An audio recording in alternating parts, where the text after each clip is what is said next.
লেখিকা সুস্মিতা মুখার্জির কলঙ্কিনী। এটি কিন্তু শুধু প্রথম পর্ব নয়, সমস্ত পর্বকে একসাথে করে একটি গল্পে রূপান্তরিত করা হয়েছে। তাহলে শুরু করা যাক আজকের গল্প। তখন রাত 10টা। সিগারেট এক হাতে আর কাপে চাটা রাখা আছে টেবিলে। কি যেন ভাবতে ভাবতে সিগারেটে টান দিচ্ছে রুদ্রাণী। হঠাৎ কলিং বেল বেজে উঠল। দরজা খুলে দেখে একজন ভদ্রলোক। পরনে একটা কালো পাঞ্জাবি, জিন্স, হাতে ঘড়ি, বেশ লম্বা চওড়া, অগোছালো চুল আর হালকা দাড়ি। হঠাৎ ভদ্রলোকটি বলে উঠল, আমি নীল। কি চাই? দেখে তো ভদ্র মনে হচ্ছে। না মানে কি? আপনি বাড়ি ভাড়া দেবেন বলেছিলেন। সমরদা বলেনি আপনাকে যে আমি আজই আসব?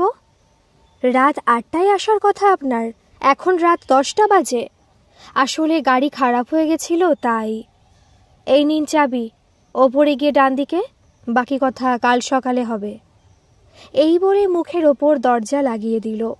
ভেতরে ঢুকে বিরক্তিতে সিগারেটের আগুনটা নিভিয়ে চায়ের কাপটা হাতে নিয়ে বিড়বিড় করছে, শান্তি নেই।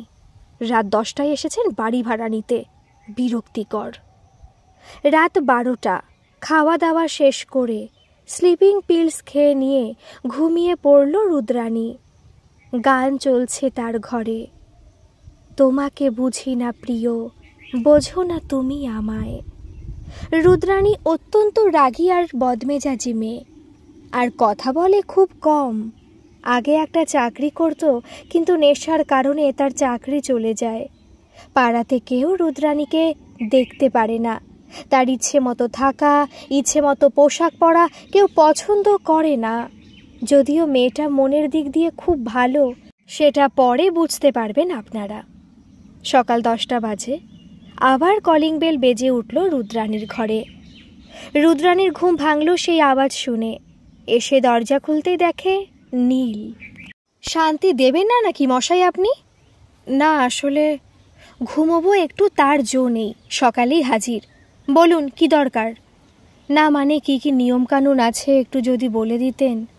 কিছু নেই, ঘর ভাড়াটা ঠিক সময় মতো দিলেই হবে। এবার আপনি আসতে পারেন। আচ্ছা। মাথা খারাপ করে দিল। আচ্ছা দাঁড়ান, দলিলে সাইন করে দিয়ে যান। ঘর ভাড়া নিয়ে পরে যেন ঝামেলা না হয় কোনো। নীল না পড়েই তাড়াহুড়ো করে সাইন করে চলে গেল। পরদিন দুপুরে রুদ্রাণী ব্যালকনি থেকে দেখল নীল বাড়ি ফিরছে। হাঁক দিল ওখান থেকেই, এই যে ভদ্রমানুষ, একটু কথা ছিল, শুনে যাবেন। নীল অবাক চোখে উপরের দিকে চেয়ে আছে। কি অমন করে তাকাবার কিছু নেই? না মানে আসুন তো তাড়াতাড়ি। নীল কলিং বেল বাজালো।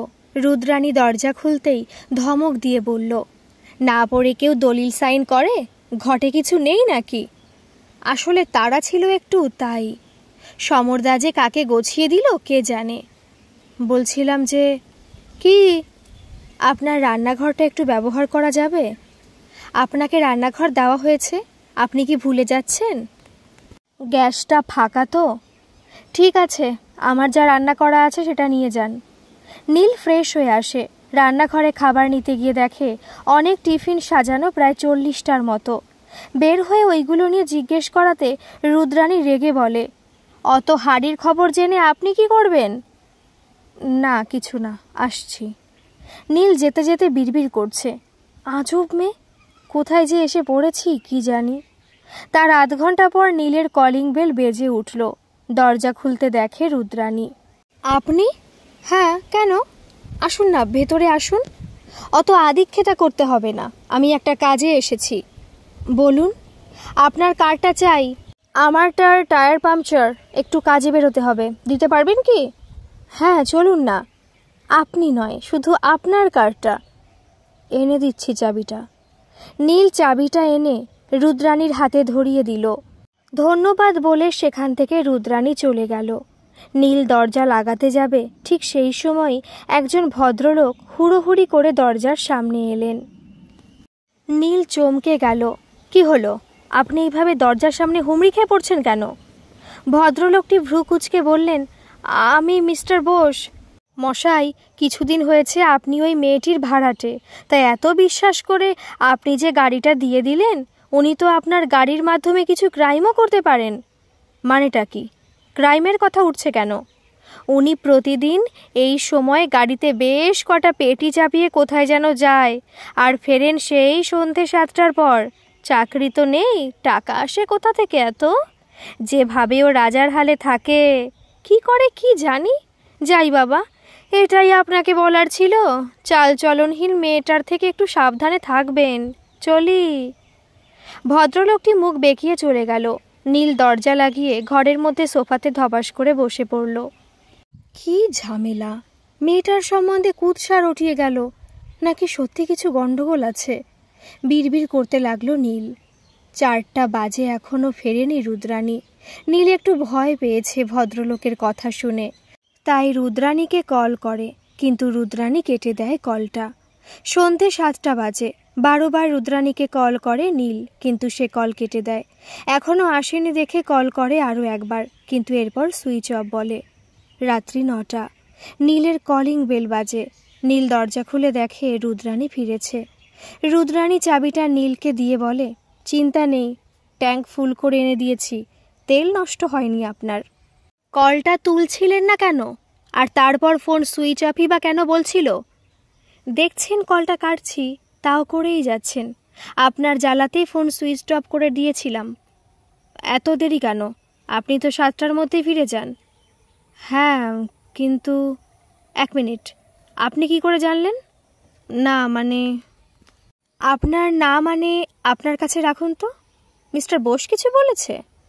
আসলে 4টে ভাড়াটে তাড়িয়ে শান্তি হয়নি। আজ একটা হেস্ত নেস্ত করেই ছাড়ব। আরে ছাড়ুন না, আমাকে তো এখনও তাড়াতে পারেনি। তাড়াতে পারলে না হয় ঝামেলাটা করবেন। হ্যাঁ, এমনিতেও আমি আজ খুব ক্লান্ত, ফালতু সময় নষ্ট হবে আর এনার্জিও। চললাম, শুভরাত্রি। হ্যাঁ, শুভরাত্রি। নীলের ভয়টা কেটে যায়, কিন্তু রুদ্রাণীকে আবিষ্কার করার আগ্রহটা বেড়ে যায়। পরদিন সকালে নীল অফিসে যাবে বলে তৈরি হচ্ছিল, ঠিক সেই সময় রুদ্রাণী এলো। মেন ডোরটা খোলা ছিল, তাই নকনা করেই চলে এলাম। হ্যাঁ, এরপর বেরোবো তো, তাই আর কি। আপনি তো কাজে যাচ্ছেন, আমার স্লিপিং পিলসগুলো শেষ হয়ে গেছে, একটু এনে দেবেন? এই থাকলো প্রেসক্রিপশন আর টাকা। কাল খুব ধকল গেছে, শরীরটা একদম চলছে না। এই বলে গটগট করে চলে গেল ঘর থেকে। আজব মেয়ে, আমি এনে দেব কি না সেটা না জেনেই চলে গেল, বিড়বিড় করে বলল। তারপর অফিসে যাওয়ার পথে রুদ্রাণীর ফ্ল্যাটের দিকে তাকিয়ে বিড়বিড় করতে লাগলো কী সব। তখন বিকেল 5টা। ফেরার সময় রুদ্রাণীর ফ্ল্যাটের সামনে এসে প্রথমে ডাকলো, বেশ কিছুবার সাড়া না পেয়ে কলিং বেল বাজাতে লাগলো, কিন্তু দরজা খুলছে না। কি হলো ব্যাপারটা বুঝতে না পেরে ফোন করলো, কিন্তু সেটাও রুদ্রাণী তুলল না। নীল ভাবল হয়তো ঘুমিয়ে পড়েছে, শরীরটা ভালো নেই বলছিল। তাই নীল ওপরে নিজের ফ্ল্যাটে চলে গেল। প্রায় রাত 10টা, কিন্তু রুদ্রাণীর কোনো খবর নেই, ফোনও তুলছে না। নীল এবার একটু ঘাবড়ে গেল। রুদ্রাণীর ফ্ল্যাটের সামনে এসে ডাকাতেও কোনো সাড়া না পেয়ে সে কি করবে বুঝতে পারছিল না। দরজাতে হেলান দিয়ে দাঁড়াতে গিয়ে দরজা খুলে গেল। অবাক হয়ে গেল নীল। দরজা ধাকানোর কথা কেন যে তার মাথায় আসেনি সেটা ভাবতে লাগলো। হঠাৎ মনে পড়ল রুদ্রাণীর কথা। সে কোথায়? তাকিয়ে দেখে শুয়ে আছে সোফাতে। সামনে গিয়ে বুঝতে পারে সে অজ্ঞান অবস্থায় পড়ে আছে। হাতে মুখে জলের ছিটে ফোঁটা দেয় নীল। জ্ঞান ফেরানোর চেষ্টা করে। কিছুক্ষণ পর জ্ঞান ফিরে আসে। ডাক্তার ডাকে নীল। কিছু খেয়েছেন? না। কেন? আপনাকে এত ভাবতে হবে না, দিন স্লিপিং পিলসগুলো দিন, খেয়ে ঘুমিয়ে পড়ব। না, ডাক্তার ডেকেছি, আসছে, দাঁড়ান, চেক আপ করিয়ে নিন একবার। বলতে বলতে নীল রান্নাঘরের দিকে গেল। আপনাকে এগুলো করতে কে বলেছে? আর আপনি ওইদিকে কোথায় চললেন? আপনি চুপ থাকুন তো একটু। ডাক্তার চলে এসেছে, মেন ডোর খোলা থাকায় ঢুকেই পড়েছে। আপনি আবার কোথায় ঢুকছেন? এগুলো কি হচ্ছে আমার বাড়িতে? বিরক্ত হয়ে চিৎকার করলো এক প্রকার। নীল হড়বড় করে রান্নাঘর থেকে বেরিয়ে এসে ধমক দিয়ে চুপ করালো রুদ্রাণীকে। নীলের এই রূপ দেখে রুদ্রাণীও চুপ হয়ে গেল। দেখুন তো আপনি, ডাক্তারকে উদ্দেশ্য করে বলল। ডাক্তার চেক আপ করে বললেন, ওনার শরীর খুব দুর্বল হয়ে পড়েছে, বিপিটাও লো দেখছি, একটু সাবধানে খাওয়া দাওয়া করতে হবে, আর কিছুদিন বাইরে বেরোবেন না। নীলের হাতে প্রেসক্রিপশন দিয়ে বলল, এইগুলো নিয়ে আসুন, সময় মতো দেবেন। নীল জিজ্ঞেস করল, উনি ঘুমের ওষুধ খান, ওটা কি করব? ডাক্তারবাবু বললেন, কেন, ঘুমের ওষুধ কেন? রুদ্রাণী বলল, ডিপ্রেশনে পড়ে গেছিলাম 2 বছর আগে, তখন খেতাম, তারপর আর ছাড়তে পারিনি। এটা খুব খারাপ, আর খাবেন না আপনি ঘুমের ওষুধ, ডাক্তারবাবু বললেন। নীল ডাক্তারবাবুকে এগিয়ে দিয়ে এলো, এসে নিয়ে ঘুমের ওষুধগুলো বেসিনে ফেলে দিল। এই এই কি করলেন আপনি এগুলো? আমার টাকায় কেনা ছিল ওগুলো, আপনার টাকায় নয়। শরীরটাও আপনার, আর জীবনটাও। আপনি কি? আর 1/2 ঘন্টা লাগবে। মানে? খাবার হতে 1/2 ঘন্টা লাগবে? কে বলেছে এগুলো করতে আপনাকে? নীল তার কথা শুনে হাসতে লাগলো। নীল রান্নাঘর থেকে খাবারগুলো নিয়ে এলো আর একটা প্লেট রুদ্রাণীর জন্য। বেশি কিছু জানি না করতে, পাতলা করে ডাল, আলু পোস্ত আর গরম ভাত। বেশ, তা আপনি খাবেন না নাকি? আপনার জন্য করেছি তো, আমি কি রাক্ষসী নাকি এতগুলো কি করে খাবো? তাই তো মনে হয়, বদমেজাজি রাক্ষসী। এই কি বললেন আপনি? আর রাত্রে কে ভাত খায়? শরীর ঠিক নেই আপনার, তাই কি বানাবো মাথায় আসছিল না, এগুলোই ঠিক মনে হলো। যান, নিজের জন্য একটা প্লেট নিয়ে আসুন। আনছি তো। নীল প্লেট নিয়ে এলো আরও একটা, 2টো প্লেটে খাবার সাজিয়ে একটা রুদ্রাণীকে দিল আর একটা নিজে নিয়ে বসলো। আপনি মোটেও ভালো রান্না করতে জানেন না। নয়, হ্যাঁ, খেয়ে দেখুন, ডালে নুন নেই। নীল খেয়ে দেখল, সত্যি নুন দিতে ভুলে গেছে ডালে, আর আলু পোস্তর তো কোনো স্বাদই নেই। না মানে, ওষুধগুলো ফেলে দিলেন যে, আমি ঘুমোবো কি করে? জেগে থাকবেন তাহলে। মানেটা কি? মানে আপনি আর ঘুমের ওষুধ খাবেন না। আমি শুনবো কেন আপনি বললেই? আমি না, ডাক্তারবাবু বলেছেন, তাই শুনতে হবে। নিন, এরপর তাড়াতাড়ি খেয়ে নিন। খাওয়া হয়ে যাওয়ার পর নীল প্লেটগুলো নিয়ে গিয়ে পরিষ্কার করতে শুরু করে। রুদ্রাণী সাহায্য করতে চাইলে তাকে মানা করে এবং রেস্ট নিতে বলে। রুদ্রাণী সিগারেটের প্যাকেটে হাত দিতে গেলে নীল বলে ওঠে, ওটা কিছুদিন পরে খাবেন, এখন না। আপনি বেশি করছেন এরপর কিন্তু। না, করছি না। আসছি, সাবধানে থাকবেন, অসুবিধে হলে ফোন করবেন। এই বলে নীল চলে গেল। পরদিন সকালে কাজে যাওয়ার আগে নীল খবর নিয়ে গেল রুদ্রাণীর। ফিরে এসো খবর নিয়ে তারপর নিজের ফ্ল্যাটে গেল। প্রায় 1 মাস এইভাবে চলে। রুদ্রাণীর শরীরটা বেশ ভালোভাবেই খারাপ হয়েছিল। তাদের মধ্যে খুব ভালো বন্ধুত্ব হয়ে যায় এই কদিনে। এর মধ্যে 4-5 বার তারা অনাথ আশ্রমেও যায়, যেখানে রুদ্রাণী প্রতিদিন খাবার নিয়ে যেত, কিন্তু কাউকে জানায়নি। আসলে সে জানানোর প্রয়োজনই মনে করেনি। অনাথ আশ্রমে যাতে খাবার পৌঁছানোর কোনো রকম অসুবিধে না হয়, তার জন্য এই অবস্থায় সে নীলকে বলতে বাধ্য হয়েছিল। নীলও ঠিক খাবার পৌঁছে দেওয়ার ব্যবস্থা করে দেয়, যেন কারো কোনো অসুবিধে না হয়। 1 মাসের একদিনও খাবার পৌঁছাতে দেরি হয়নি। নীল খুব ভালোভাবে একজন প্রকৃত মানুষ হওয়ার দায়িত্ব পালন করেছিল। অনাথ আশ্রমে ওই বাচ্চাগুলোর সাথে সময় কাটানোর সময় যেন সে এক অন্য রুদ্রাণীকে দেখতে পেত। রুদ্রাণীর মুখে লেগে থাকতো মিষ্টি হাসি, যা শুধু এই বাচ্চাগুলোর সঙ্গে থাকার সময়ই দেখা যেত প্রাণোচ্ছল এক রুদ্রাণীকে। রুদ্রাণীও পেয়ে গিয়েছিল একজন ভালো বন্ধু এই স্বার্থের দুনিয়ায়। রুদ্রাণী আর স্লিপিং পিলস নেয় না, আর সিগারেটও আগের চেয়ে কম খায়। কিন্তু এখনও নীলের রুদ্রাণীকে একটা রহস্য বলেই মনে হয়।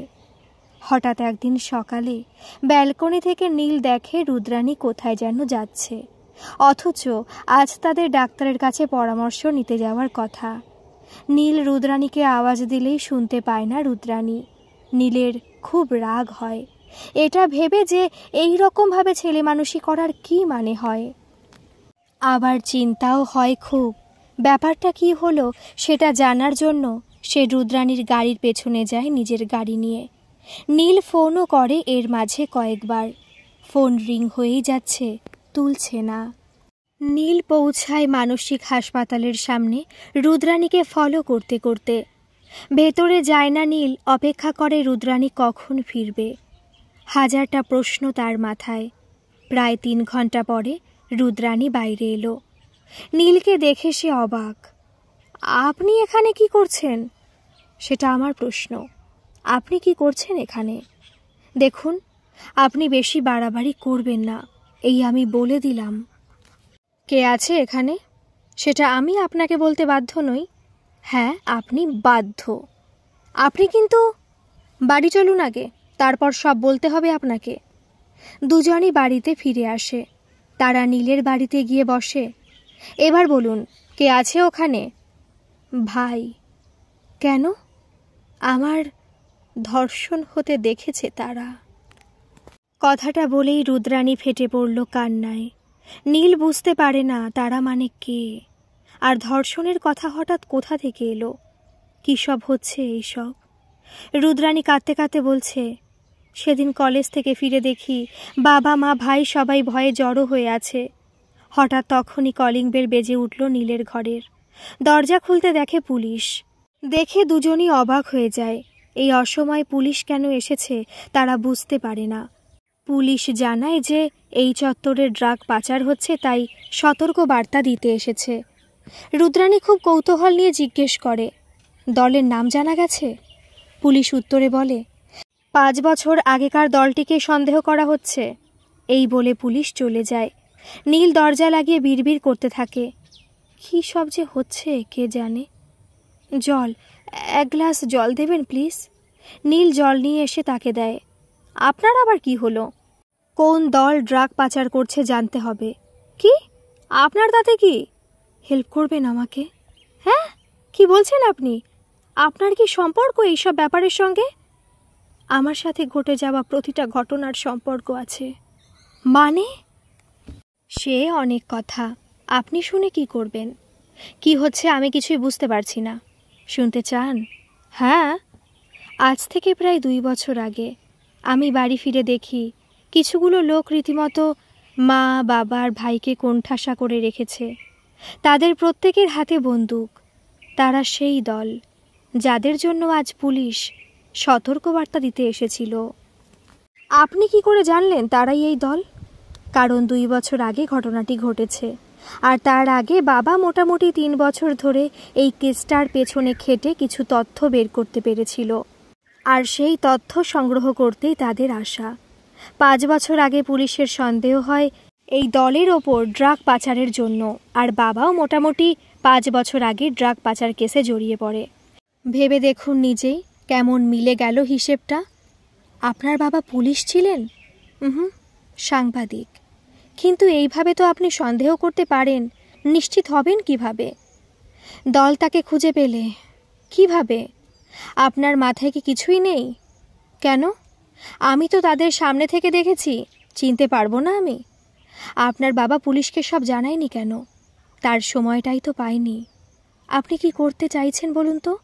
আর আপনার মা বাবা মারা যায় কিভাবে? আপনার ভাইয়ের ওই অবস্থার কারণ? সব বলবো, কিন্তু এখন না, পরে। কেন? কারণ আমি আজ এরপর একা থাকতে চাই। নীল এরপর আর কিছু বলল না। রুদ্রাণী চলে গেল নিজের ফ্ল্যাটে। পরের দিন সকালে কলিং বেল বেজে উঠল নীলের। দরজা খুলতেই রুদ্রাণী দেখা। আপনি?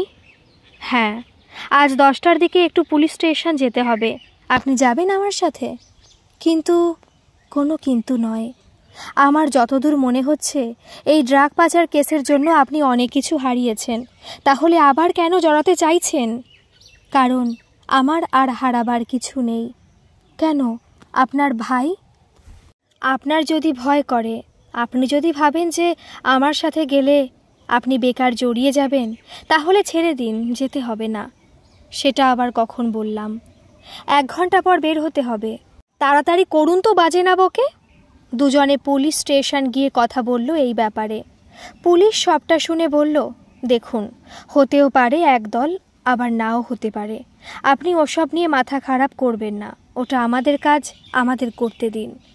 তারা বাড়ি ফিরে এলো, কিন্তু রুদ্রাণী তো চুপ থাকার মেয়ে নয়। ঘরে ঢুকে প্রচণ্ড চিৎকার করতে শুরু করেছে রুদ্রাণী। এটা কোনো ব্যবহার হলো? আমরা শুধু সাহায্য করতে চেয়েছিলাম, তার জন্য এই রকম ব্যবহার করবে আমাদের সাথে? নীল তাকে শান্ত করতে চাইছে, কিন্তু পারছে না কিছুতেই। আপনি একটু শান্ত হন, শরীর খারাপ করবে তো। না, আপনি বলুন কেন ওই রকম ব্যবহার করবে? আরে এটা তো রিস্কের কাজ, আপনি সাহায্য করতে চাইলে ওরা সাহায্য নেবে কেন? বুঝুন ব্যাপারটা। তাহলে কি হাতে হাত দিয়ে বসে থাকবো? আচ্ছা তো, আপনি ওটা নিয়ে কেন পড়ে গেলেন? যদি একই দল হয় তাহলে আমি তাদের প্রত্যেককে নিজের হাতে খুন করব। আপনি কী সব বলছেন? আপনি জানেন সেটা? হ্যাঁ, আমি জানি, খুব ভালো করে জানি। ওরা আমার মা বাবাকে খুন করেছে, আমার ভাইয়ের সামনে আমাকে ধর্ষণ করেছে। সেটা আপনি কি জানেন? আমার ভাইকে স্বাভাবিক জীবন যাপনও করতে দেয়নি ওরা, আর আপনি আমাকে চুপ করে বসে থাকতে বলছেন? বাহ বাহ। নীল শুধু তাকিয়ে আছে রুদ্রাণীর দিকে। তার চোখে সে কোনো দিন জল দেখেনি, কিন্তু আজ তার চোখ বেয়ে জল পড়ছে। মুখটা খুব মায়াবী লাগছে আজ রুদ্রাণীর। একটা কঠোর মেয়ের ভেতরে যে একটা নরম মনের মানুষ লুকিয়ে আছে, সেটা অবশ্য আগেই টের পেয়েছিল নীল। কি হলো বলুন, চুপ কেন? আপনি আগে একটু শান্ত হন। এইভাবে কাঁদতে দেখে আপনাকে অন্য মেয়ে মনে হচ্ছে। আমিও চাই ওদের শাস্তি হোক, কিন্তু এই রকম উত্তেজিত হলে কি সব হবে?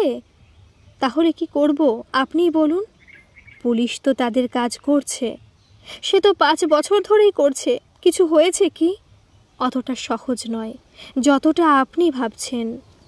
আমার জীবনটাও অতটা সহজ নয় জানেন।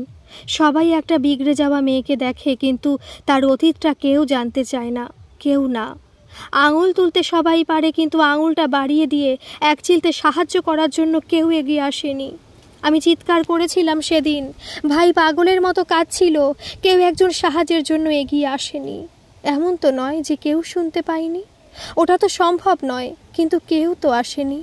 যে মানুষগুলো আমাকে রুদ্রাণীমা বলে ডাকতো তারাও আসেনি, বোন বলে যারা সম্বোধন করত তারাও এগিয়ে আসেনি। কেউ না, কেউ না। রুদ্রাণী মাটিতে লুটিয়ে পড়ল। নীল তাকে আলগোছে কোলে তুলে তার ঘরে বিছানায় শুয়ে দিয়ে চোখে মুখে জল দিতে রুদ্রাণী চোখ খোলে। ওকে 1 গ্লাস জল খাইয়ে রান্নাঘরে এসে খাবার বানাতে লাগলো।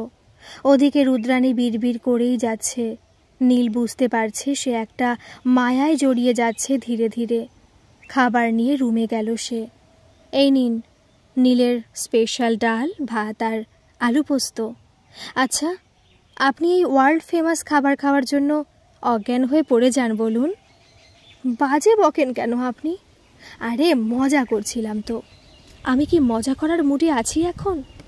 আচ্ছা সরি, আমি আসলে আপনাকে একটু নর্মাল করতে চেয়েছিলাম।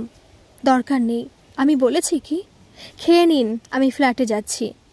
একবার সন্ধেবেলায় আসতে পারবেন? কিছু কাজ আছে। কি? আসুন, তারপর বলবো। না, এক্ষুনি বলুন।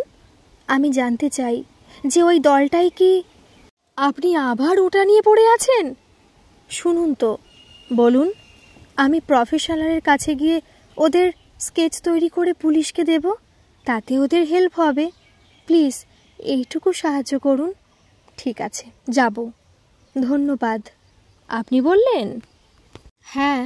আচ্ছা বেশ, এখন আসছি। তারা বিকেলে রওনা হয়েছে তাদের উদ্দেশ্যে। আপনার স্পষ্ট মনে আছে তাদের চেহারা? হ্যাঁ, অনেকটাই। দেখি না, কিছু যদি করতে পারি, লাস্ট চান্স একটা। ঠিক আছে, চলুন তাহলে। তারা গিয়ে স্কেচ রেডি করে পুলিশের হাতে তুলে দিয়ে যায়। পুলিশ প্রথম দিকে মানা করলেও নীল কথাবার্তা বলে ওগুলো ওখানে জমা করে আসে, হয়তো রুদ্রাণীকে একটু আশ্বস্ত করার জন্যই। নীলও জানে না ওগুলো ব্যবহার হবে নাকি ফেলে দেওয়া হবে। তারপরও রুদ্রাণী কেসটা নিয়েই পড়ে আছে, জড়িয়ে পড়তে চায় সে। কিন্তু তার ভাই ঘরে ফিরে আসার পর তার জীবনে অনেক পরিবর্তন আসে। তার সারাটা দিন কেটে যায় তার ভাইয়ের সাথে। প্রথম নীলকে দেখলে কেমন যেন আটকে উঠত সূর্য, হয়তো একটা ভয় কাজ করত। আজ প্রায় 6 মাস পর সে নীলকে দেখে ভয় পায়নি, সব ঠিকঠাক চলছিল, কিন্তু ভাগ্য আবার সেই কেসের সঙ্গে জড়িয়ে দিল রুদ্রাণীকে। রুদ্রাণীর গাড়িতে পাওয়া গেল ড্রাগস। মাঝ রাস্তায় উদ্ধার হলো রুদ্রাণীর ব্যাক সিটে একটি ব্যাগ, যাতে ছিল কিছু টাকার ড্রাগস। পুলিশ হতবাক হয়ে থেকে গেল যে মেয়েটি তাদের সাহায্য করতে চেয়েছিল তার গাড়িতে এ কীভাবে সম্ভব। নীল তো শুনে যেন আকাশ থেকে পড়ছে। নীল সূর্যকে সাথে নিয়ে পুলিশ স্টেশনের দিকে ছুটল। সূর্যকে নীলের দায়িত্বে দিয়ে গিয়েছিল রুদ্রাণী, তাই তাকে একা ফেলে যাওয়া তো আর সম্ভব নয়। গিয়ে দেখে রুদ্রাণী বসে আছে, তার সরাসরি পুলিশ, কিন্তু তার চোখে কোনো ভয় নেই। এক আশ্চর্য রকমের তেজ দেখা যাচ্ছে। নীল তার পাশে গিয়ে দাঁড়াতেই রুদ্রাণী বলে, এ কি, আপনি এখানে কেন এসেছেন? আর ধন্য মানুষ আপনি, ভাইকে সঙ্গে করে নিয়ে এসেছেন পুলিশ স্টেশন। তা কি করতাম, আমি তো শুনে ভয় পেয়ে গেছি। এটা কেন? এটা আপনার প্ল্যানে ছিল, তাই না? মানে আপনি কি বলছেন? কেন, আপনি জানেন না? না, আমি কিছু বুঝতে পারছি না। আচ্ছা, আপনি আমাকে খুব বেশি দিন চেনেন না, অথচ এইভাবে আমার সাহায্য করছিলেন। তখনই আমার সন্দেহ হয়। আপনি যতবার খাবার বানিয়েছেন সেটা খেয়েই আমি ঘুমিয়ে পড়তাম। কেন? আপনি তারপর ওষুধ খেতেন তাই? না, আপনি ঘুমের ওষুধ মিশিয়ে দিতেন খাবারের সাথে। আমি একটা কথাও ভুল বলিনি। উঠে দেখতাম ঘরের জিনিস এদিক ওদিক হয়ে রয়েছে। যদিও আপনি ঠিকঠাক করে দিতেন, কিন্তু তবুও কিছু না কিছু গণ্ডগোল হয়েই যেত। আপনি আমাকে সন্দেহ করছেন? আপনি আমার সাথে বেশি বেশি সময় কাটাতে লাগলেন, যাতে আমার কাজের ব্যাপারে, আমার ব্যক্তিগত ব্যাপারে আরও বেশি বেশি করে জানতে পারেন। আপনি ভুল বুঝছেন। আপনি তো কেসটাতে আমাকে জড়াতেও বন্ধ করেছিলেন, যাতে সব ধরা না পড়ে যায়, তাই না? না, যাতে আপনার আবার কোনো রকম ক্ষতি না হয় তাই। আপনি ভুল। না, আমি ঠিক বুঝছি। জীবনে এত ওঠানামা এসেছে, আমি খুব সচেতন থাকি। তাহলে সব কিছু বলতেন কেন? কেন প্রতিটা পদক্ষেপে আমাকে নিয়ে এগোতেন? যাতে আপনার সন্দেহ না হয় যে আমি কিছু টের পেয়েছি, আর কিছুটা আপনার বিষয়ে জানতে পারি তাই।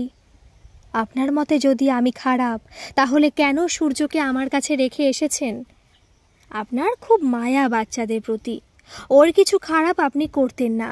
আমি দেখেছি, আশ্রমে আপনাকে খুব ভালোভাবে লক্ষ্য করেছি। আর আপনি আমাদের ক্ষতি করতে আসেননি তো, আপনি এসেছেন অন্য কারণে। না, আমি। চুপ করুন। আপনি যখনই দেখলেন আজ আপনার বাড়িতে ব্যাগ নেই, আর তারপরেই শুনলেন আমাকে পুলিশ ধরে নিয়ে এসেছে, আপনি ভয় পেয়ে গেছিলেন। এই ব্যাগ আপনার নয়? হ্যাঁ, এই ব্যাগ আমার। কিন্তু আপনি কিভাবে পেলেন? যেভাবে আপনার আর আমার একে অপরের ফ্ল্যাটে অবাধ আনাগোনা ছিল, এটা খুব একটা আশ্চর্যের কিছু কি? চুপ করে নীল মাথা নিচু করে দাঁড়িয়ে আছে। সূর্য তাকিয়ে আছে নীলের দিকে। হঠাৎ নীলকে আঁকড়ে ধরে বলল, এই দিদি, তুই ওকে বকছিস কেন? ও তো খুব ভালো। পুলিশ বলে উঠল, তাহলে এই আসল দোষী, ড্রাগ পাচারের সঙ্গে যুক্ত। দেখে তো ভদ্র মানুষ বলে মনে হয়। কেমন করে তোমরা এগুলো করতে পারো? মা বাবার মুখের দিকে একবার চেয়ে দেখো না। তোমার হলে তোমার মা। না, আমার মায়ের কিছু হবে না, কিচ্ছু না। কি মিস্টার নীল, আপনি বাকিটা বলবেন নাকি আমি বলবো? নীল মুখ খুলল এরপর। আমি ড্রাগ পাচার করি না, বিশ্বাস করুন।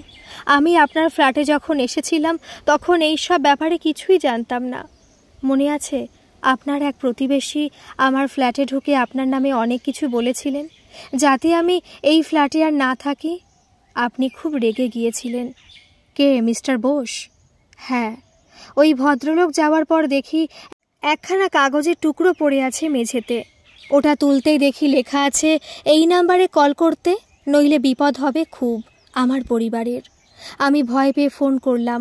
একজন ভদ্রলোক ফোন তুলে বলল, শোনো ছোকরা, থাকছো থাকো, কিন্তু এই মেয়েটার সব আপডেট আমার চাই। কোথায় যাচ্ছে, কখন যাচ্ছে, সব কিছু। আমি না করতেই ওরা ধমকি দিয়ে ফোনটা কেটে দিল। তারপর 4 দিন পর ওই নম্বরে আবার কল আসে। ওরা আমার মাকে তুলে নিয়ে আসে, আর আমাকে স্পষ্টভাবে জানিয়ে দেয় ওদের কাজ না করলে আমার মাকে মেরে ফেলবে। তাই আমি বাধ্য হই। কিন্তু মিস্টার বোস কেন? তার তো কোনো শত্রুতা নেই আমার সাথে। হঠাৎ পুলিশটি বলে ওঠে, এই, তুই বানিয়ে গল্প বলছিস বল? শুধু পালাবি কি করে সেটা ভাবছিস তো? পারবি না, পারবি না। না, আমি সত্যি বলছি, মিস্টার বোস যুক্ত এই ড্রাগ পাচারের কেসে। কিন্তু আমার ওপর নজর রেখে কি হবে? আপনার বাবা যেসব তথ্য সংগ্রহ করেছিল সেগুলো কিছু আপনার বাড়িতেই থেকে গিয়েছিল। ওরা সেদিন বুঝতে পারেনি, তাই ওরা ভেবেছিল আপনি ওগুলো সঙ্গে করে নিয়ে এসেছেন ওগুলো হাতে পাওয়ার জন্যই। তার মানে আপনি জানতেন আমার সাথে? না, আমি শুধু জানতাম ওরা ওগুলো আপনার বাড়ি থেকে চুরি করেছিল। এত ঘটনা আমি জানতাম না, বিশ্বাস করুন। আর এই ব্যাগ, ওটা মিস্টার বোস দিয়ে গিয়েছিল আপনার গাড়িতে রাখার জন্য। আপনি যে অনাথ আশ্রমে যান তার পাশেই একজনকে ওটা দিতে হতো আজ আমাকে। কিন্তু আমি সব গন্ডগোল করে দিলাম। আগেই ব্যাগটা আমার হাতে পড়ে গেল, তাই তো? বিশ্বাস করুন, আমি করতে চাইনি, কিন্তু মায়ের মুখ চেয়ে করতে হয়েছে।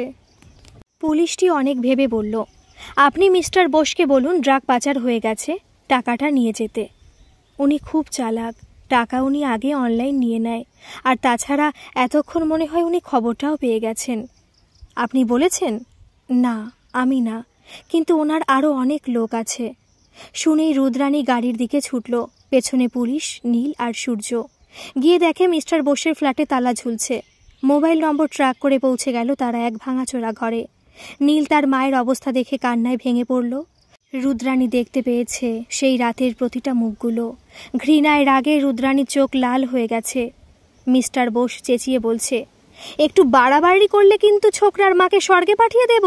সমস্ত ভালো কাজের হিসেব পেয়ে যাবে। রুদ্রাণী হাসতে শুরু করেছে। সবাই অবাক চোখে তাকিয়ে আছে তার দিকে। যে প্রমাণগুলো খোঁজার জন্য এত কাণ্ড করলেন সেগুলো আছে পুলিশের আওতায়। মহিলার যদি একটা কিছু হয় তাহলে বুঝে নিন। বোকা পেয়েছো আমাকে? ছোকরা নিজে বলেছে ফ্ল্যাটে কিছুই ছিল না। নীলের ফ্ল্যাটে ছিল, আমার ফ্ল্যাটে খুঁজলে হবে কি? রুদ্রাণী আর মিস্টার বোস তর্কে লিপ্ত হয়ে যায়। সবাই তাকিয়ে তাদের দিকে। ঠিক তখনই কিছু পুলিশ এসে সবাইকে পাকড়াও করে। একটা গুলি চলে সোজা মিস্টার বোসের পায়ে। মাটিতে বসে যান উনি। বাকিরা পরিস্থিতি বোঝার আগেই নীল তার মার সূর্যকে নিয়ে গাড়িতে বসে। তারপর সোজা পুলিশ স্টেশন যায়। ঘণ্টাখানেক পর পুলিশ আসে মিস্টার বোস ও তার সঙ্গীদের নিয়ে সেখানে। সঙ্গে ক্ষতবিক্ষত রুদ্রাণী। পুলিশ স্টেশনে জানা যায় মিস্টার বোস রুদ্রাণীর বাবার কলিগ ছিলেন, কিন্তু এই সব ব্যবসায় লিপ্ত হয়ে যায়। রুদ্রাণীর বাবা টের পেলে চুপচাপ প্রমাণ জোগাড় করতে লাগে তাদের বিরুদ্ধে। কিন্তু বেশি দিন আড়াল থাকে না। তারপর তো যা ঘটার ঘটে। তারপর থেকে শুরু হয় রুদ্রাণীর ওপরে নজর রাখা। মিস্টার বোস ও তার সঙ্গীরা ধরা পড়ে শেষ অবধি। শাস্তিও পায় আর রুদ্রাণী পায় স্বস্তি। অনেক কলঙ্ক মাথায় নিয়েও নিজের পরিবারের প্রতি হওয়া অন্যায়ের ন্যায় বিচারের জন্য শেষ অবধি লড়াই করে গেছে সেই রুদ্রাণী, সেই কলঙ্কিনী।